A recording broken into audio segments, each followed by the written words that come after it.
तो खैर मैं तकरीर करके बैठ गया।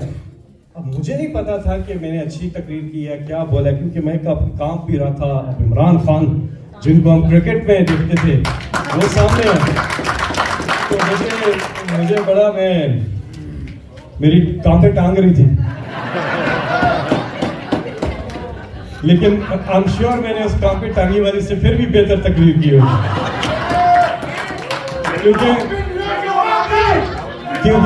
क्योंकि मैं उर्दू मीडियम में पढ़ा हूँ, वहां से पढ़ा हूँ। जी जी जी, पाकिस्तान में रहा हूँ, यो बॉय नहीं। अच्छा, तो बहरहाल वो मैंने तकरीर कर दी, मैं बैठ गया। अब इमरान खान साहब की स्पीच, आप यकीन कीजिए ये छोटी छोटी चीजें मैटर करती हैं। खान साहब ने अपनी स्पीच शुरू करने से पहले स्टेज सेक्रेटरी से पूछा, मैं तो ये सामने बैठा हूँ ना, जिस तरह आप बैठी हैं, मैं सामने बैठा हूँ, तो उससे पूछा कि इस बच्चे का नाम क्या है, तो उसने नाम बताया फैसल। फिर उन्होंने तकरीर शुरू की, तो स्पीच के आधे में जाके ना उन्होंने कहा ये जो फैसल बैठा है, वो मैंने कहा इनको मेरा नाम भी आता है। कहते हैं फैसल जैसे नौजवान सामने आएंगे तो कैसे मुल्क भी बदलेगा। मेरे को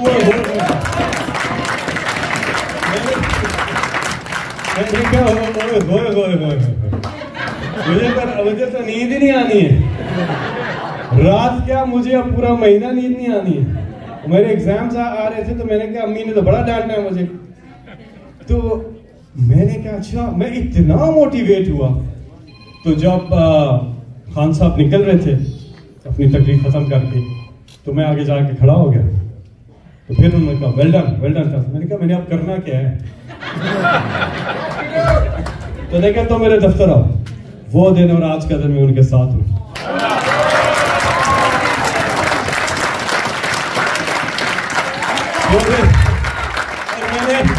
मैंने पहले हमारी अभी गवर्नमेंट गुजरी है, मैंने एक दफा नहीं कहा इमरान खान को कि मुझे कैबिनेट में डालें या वजीर बनाएं, और अब तो मैंने एक जलसे में कह दिया कि इमरान खान साहब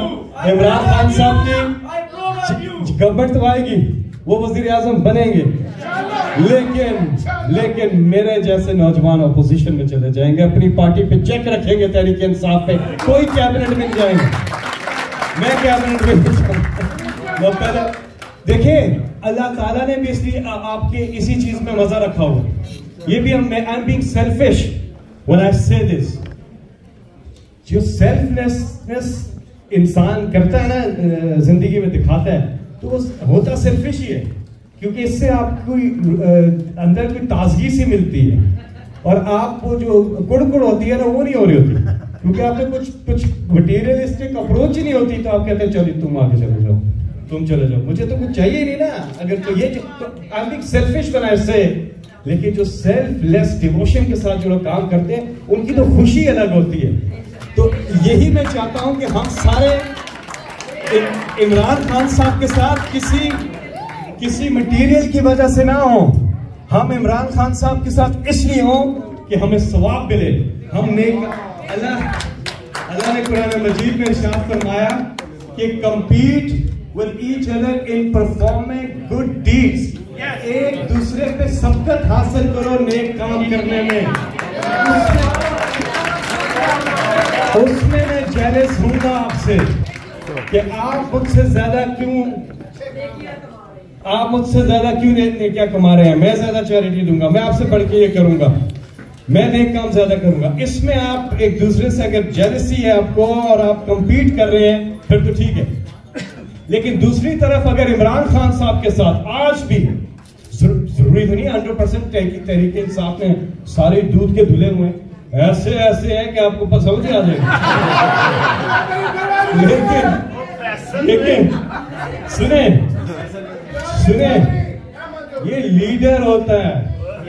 बहुत से लोग ऐसे आए जो शेडी थे, छोड़े आप परवेज लाई की बात कर रहे हैं, बहुत से लोग आए थे, लेकिन वो आए नजरिए पे है। परवेज लाई ने पहले इमरान खान के साथ वो डट के खड़े हुए, जो कहा वो किया, फिर मैनिफेस्टो पे पार्टी में आए। जो भी आया पार्टी में, वो पाकिस्तान तहरीक इंसाफ की नजरिए पे आया। लेकिन अगर कोई ये समझता है कि अगर वो उस नजरिए से हट के भी कामयाब होगा या इमरान साहब के खिलाफ बात करके या खिलाफ तो चले, इज़हार इख्तिलाफ होता है, वो तो इजाजत होनी चाहिए, उसकी इजाजत होनी चाहिए, जमहूरियत है। लेकिन अगर इमरान खान की मुखालिफ काम करता है, वो पार्टी छोड़ देता है, तो फिर उसका क्या हाल होता है, इसकी मिसालें आपके सामने मौजूद हैं।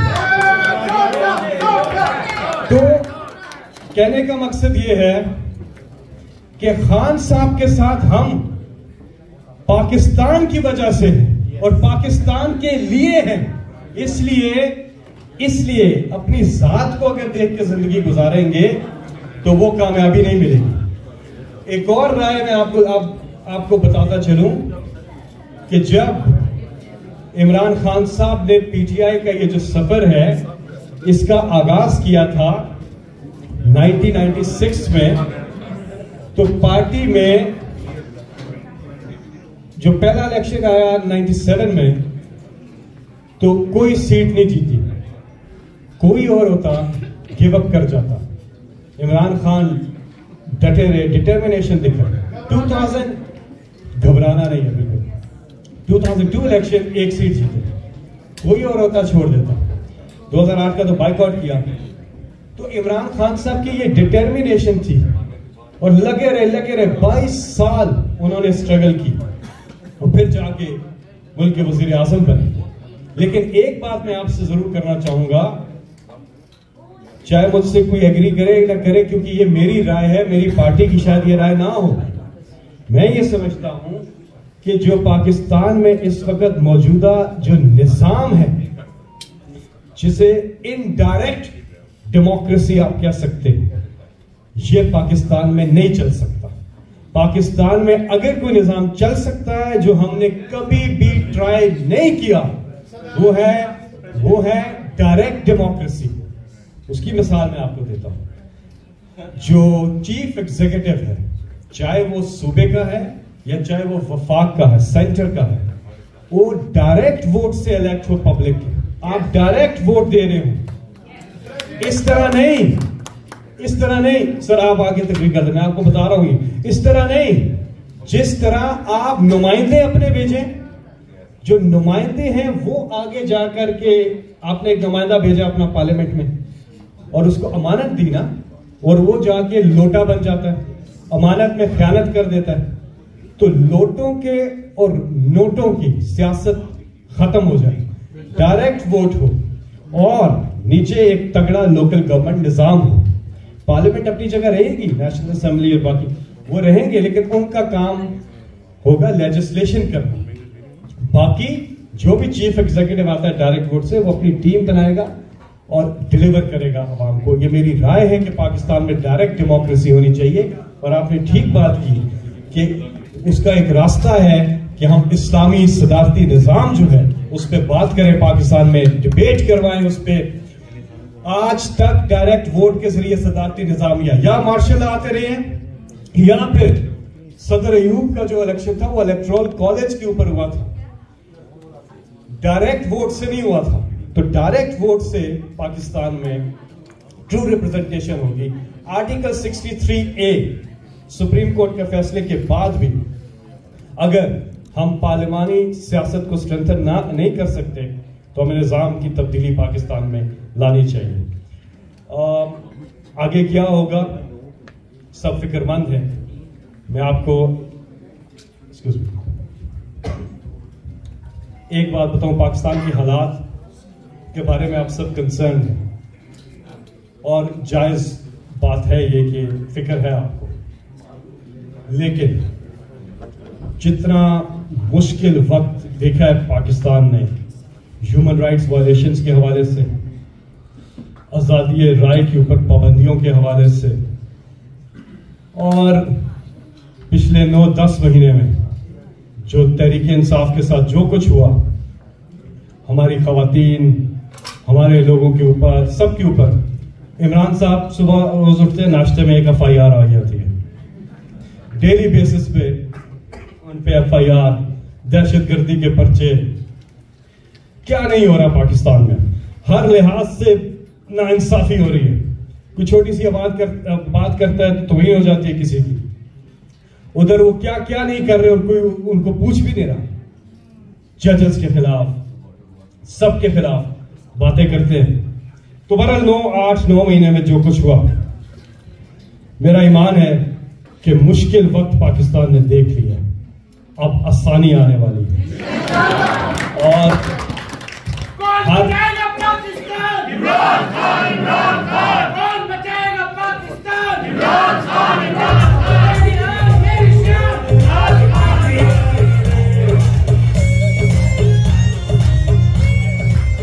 हर मुश्किल के बाद आसानी है।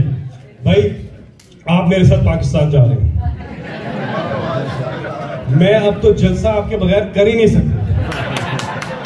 जितना जज्बा आप में है माशाल्लाह माशाल्लाह, मैं अप्रिशिएट करता हूं। नहीं अच्छा, खान साहब को जब मैं बुलाता हूं ना कि वो जी हाँ, वो एक किसी ने बना ली, और टर्किश आइसक्रीम का भी आपने देखा होगा, वो माइक वाला। तो वो दुल्हनिया साहब, वो मैं कहता पाकिस्तान की आन है आप। तो जब मैं शुरू करता हूं तो खान साहब, पहले मैं शाह महमूद कुरैशी साहब की बात करूं, फिर मैं जावेद हाशमी होते थे हमारी पार्टी, और फिर बाकी लोग भी सब। होता क्या है, मैं स्टेज पे कंपेयरिंग कर रहा हूं, मैंने कोई 2000 से ज्यादा जलसे पूरे पाकिस्तान में इमरान खान साहब के साथ किए हैं। तो इससे कुछ सिखाया तो इमरान खान नहीं है। ये जो हम इनोवेशन लेके आते रहे बीच में, सॉन्ग्स, पैट्रियोटिक सॉन्ग्स, मिली नगमे, फिर स्क्रीन लगाकर प्रेजेंटेशंस, वीडियोस, ओए होए होए, कोई वीडियो गलत चल जाए, 1-2 सेकंड आगे पीछे हो जाए, तो फिर खान साहब चाहते हैं कि परफेक्शन हो हर चीज पे, तो उस पर आपकी ज्यादा ट्रेनिंग हो जाती है। फिर 126 दिन का धरना, 126 दिन का सिट इन। मेरा ख्याल है, आप वहां थे तैमूर साहब, मेरा ख्याल है कि पाकिस्तान तहरीक इंसाफ की मकबूलियत की असल वजह पूरी स्ट्रगल में 126 दिन का जो धरना है वो था। अच्छा, तो अब मैं बुलाता हूं किसी को स्टेज पे, तो मैं अनाउंसमेंट करता हूं, तो मिसाल के तौर पे शाह महमूद कुरैशी साहब को बुलाता हूं, तो मैं जब कहता हूं मखदूम शाह महमूद हुसैन कुरैशी, तो जब मैं कुरैशी कह नहीं चुकता ना, तब तक शाह साहब बैठे रहते हैं आराम से, फिर आराम से। और ये मैं भी चाहता ऐसा हो कि मुझे एक वो बिल्डअप मिले, ठीक है, तो बिल्डअप मिले, और फिर जब मैं कुरैशी कहता हूं तो शाह साहब उठते हैं आराम से, फिर एक हम वहां से मिली रकमा चलता है, और वो हाथ हिलाते हुए आते हैं, और मैं शाह साहब को कहता हूँ, शाह साहब साईं बड़ी मेहरबानी है आपकी, ये तो मजा आ गया। अब मैं सोचता हूँ अगली तकरीर इमरान खान साहब की है, तो मैं शुरू जब करता हूँ ना, जैसे पाकिस्तान की एकदम खान साहब उठते हैं। तो जब लाहौर का जब ये जलसा हो रहा था हॉकी स्टेडियम का, तो मैं अभी अच्छा, इतनी गर्मी कि आप अंदाजा नहीं लगा सकते, और न्यूयॉर्क वाले तो कभी भी अंदाजा नहीं लगा सकते। इतनी गर्मी थी कि पसीने में हम भीग रहे, और बिल्कुल दिमाग काम नहीं कर रहा था कि क्या है, कुछ समझ नहीं आ रही थी कि क्या, किसने तकरीर कर ली है, किसने करनी है, कुछ समझ नहीं आ रही थी, अंदर नहीं चली जाती गर्मी। तो वो कैफियत थी। अब मैं अनाउंसमेंट कर रहा हूँ, मुझे नहीं पता खान साहब आए हैं इधर खड़े हैं, तो मैं यूं कर रहा हूँ माइक, फिर यूं कर रहा हूँ, फिर यूं कर रहा हूँ, फिर यूं कर रहा हूँ। मैंने कहा आज तो, फिर बाद में जब वायरल हुआ मेरे को बड़ी, लेकिन खान साहब ने भी उसको बड़ा एंजॉय किया। लेकिन अब जैसे ही वो आते हैं, मैंने कहा माइक फौरन देता हूँ, माइक फौरन में उनके स्पुर्द कर देता हूँ।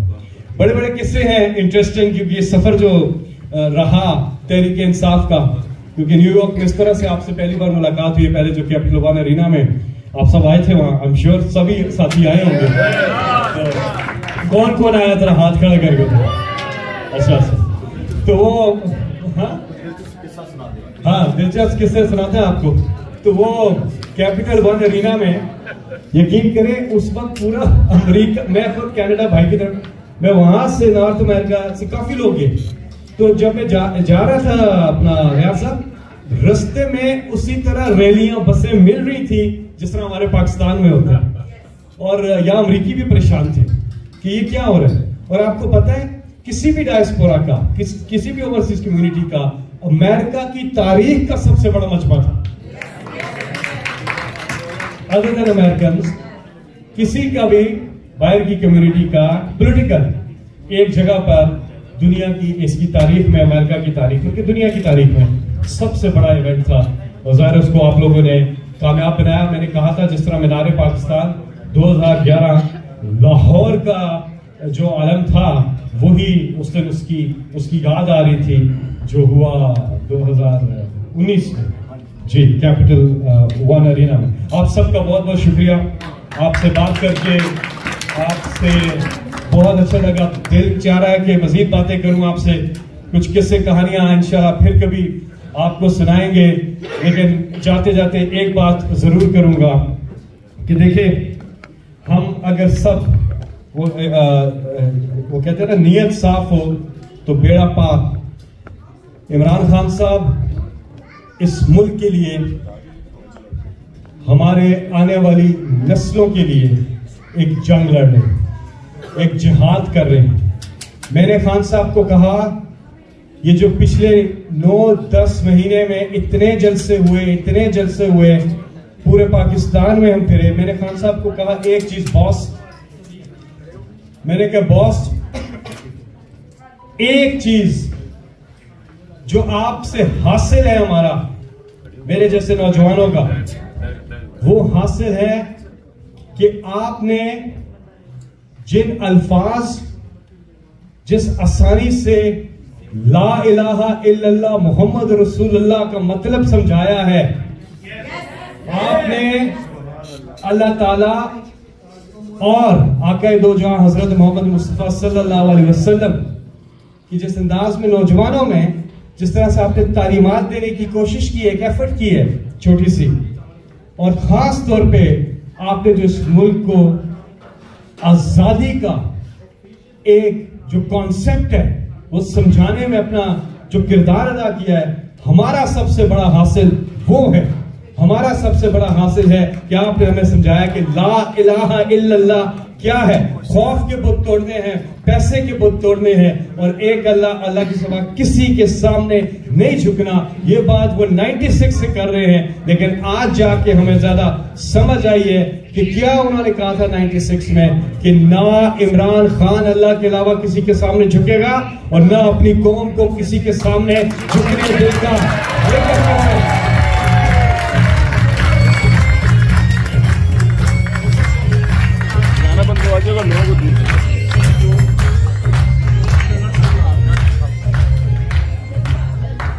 जो पाकिस्तान का मतलब क्या?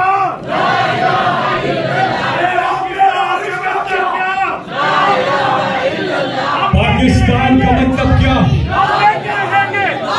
हम लेके रहेंगे, हम छीन के लेंगे, ये बहुत पिटेगा, ये बहुत पिटेगा, हम लेके रहेंगे, हम लेके रहेंगे। एक बात करूंगा कंप्लीट, खुदी का जो फलसफा था ला इलाहा इल्लल्लाह, आजादी, ज़हनी गुलामी से आजादी। हमने इन डॉलरों की पूजा नहीं करनी। और इसके ऊपर अल्लामा इकबाल का एक शेर सुना के अपनी बात खत्म करूंगा। अल्लामा इकबाल ने कहा कि दियारे इश्क में अपना मकाम पैदा कर, नया जमाना नए सुबह शाम पैदा कर। मेरा तरीक अमीरी नहीं फकीरी है, मेरा तरीक अमीरी नहीं फकीरी है। खुदी ना बेच, गरीबी में नाम पैदा कर। बहुत बहुत शुक्रिया।